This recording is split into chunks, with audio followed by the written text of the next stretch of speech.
Hello everyone, Alistair Gold here. I know I was only on your screens, 48 hours ago, but I thought, I had a bit of spare time, and with the way the transfer window, the market works right now in the last 7 days of the window, so much happens in such a short space of time, I kind of thought, people watching the video from just 2 days ago are seeing various new things that have now started to come out and things that have evolved and situations that weren't there before that are now starting to get to a stage where we can talk about them. And you obviously will be well aware that I am speaking mainly about Luis Diaz, the Porto winger.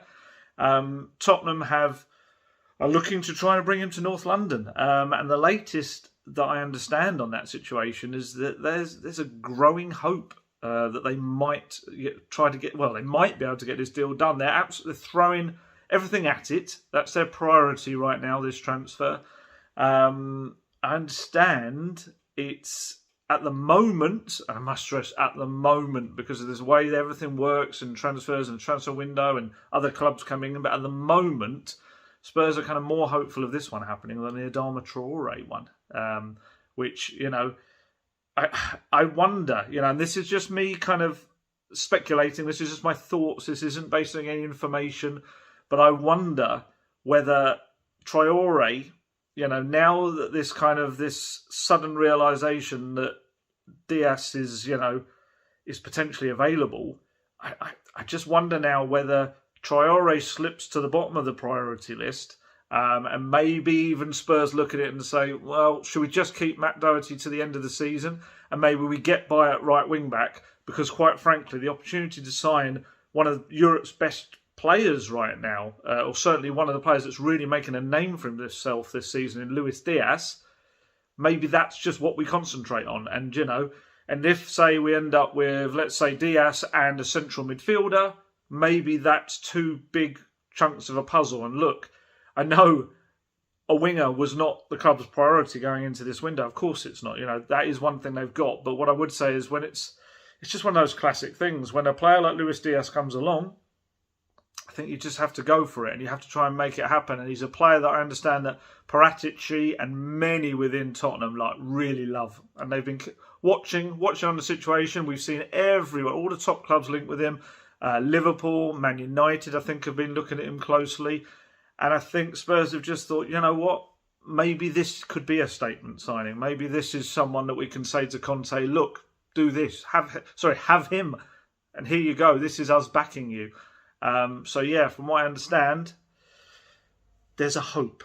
There's a hope. Look, so it does happen. It does happen. I understand there's a lot of, and I get it, trust me. As someone that's had to report on the transfers that haven't actually gone past a certain point, I completely understand the whole reluctance to get carried away. And that's why I'm not going to get myself absolutely carried away. But what I would say is there's a hope at Tottenham that they might be able to actually pull this one off. But we'll see where that goes. It's a transfer in the last few days of a window, which they can suddenly fall apart. We don't know fee-wise how close Spurs are getting, or whether they just believe that Porto will come down to their level. Look, if you're not aware who Luis Diaz is, he's 25 years old, yet another 25-year-old in this window. So many 25-year-olds. Lo Celso, Ndombele, Dele Alli, Adama Traore was 25 until he turned 26, I think it was yesterday.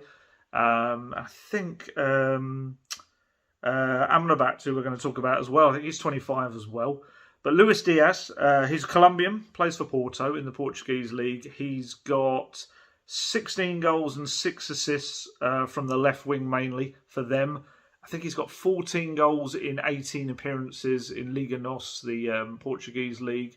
He scored a couple of goals in the Champions League. You might have seen the goal he scored against Manchester City, which was a fantastic run. Left-hand side, cut inside. Went through it past about 3-4 challenges and sent it back into the other corner.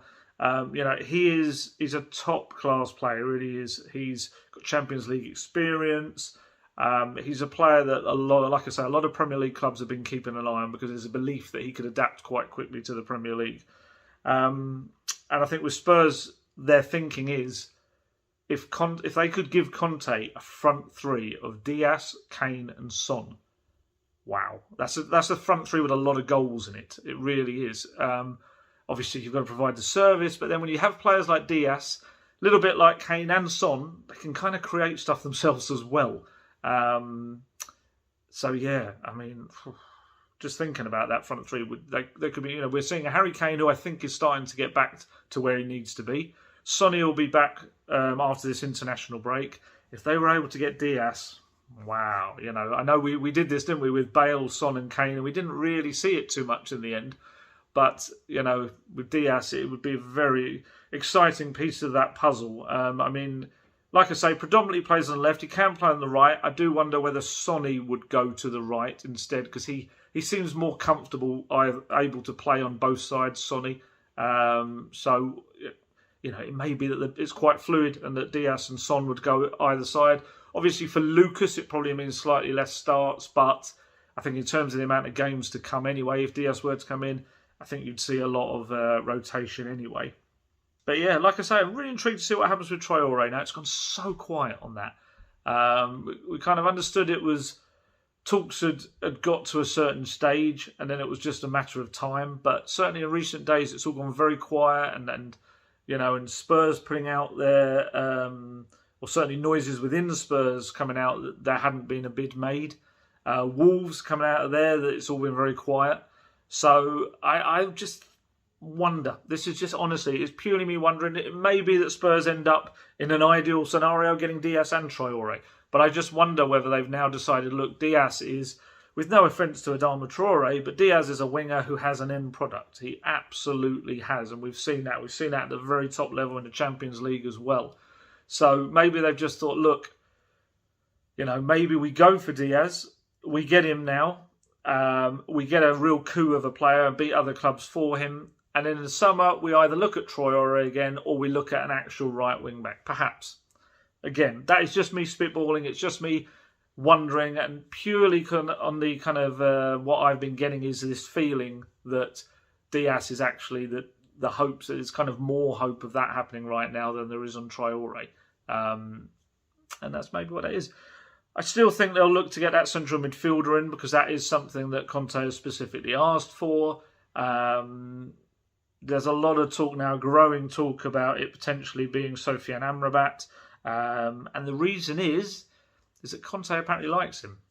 So, yes, I admit I'm one of those who's looked at him and looked at kind of what he's done this season and looked at what people have said about him. And you kind of think, it's a bit one of those. But,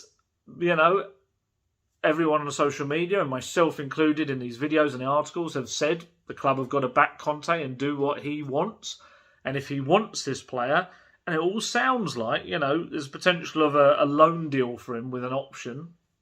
If you're bringing in a loan player with to cover that midfield area, and that's what Conte's asked for, and it's a player that he likes, I suppose it gets into that slightly no-brainer territory. If he's available and he's not that expensive and it's someone the manager wants, you just do it, I think I said before, he's the same agency as Bale, Roden and Ben Davies, ICM Stella, which probably helps in terms of negotiations because I don't think there'd be any problems in him wanting to come to Tottenham either.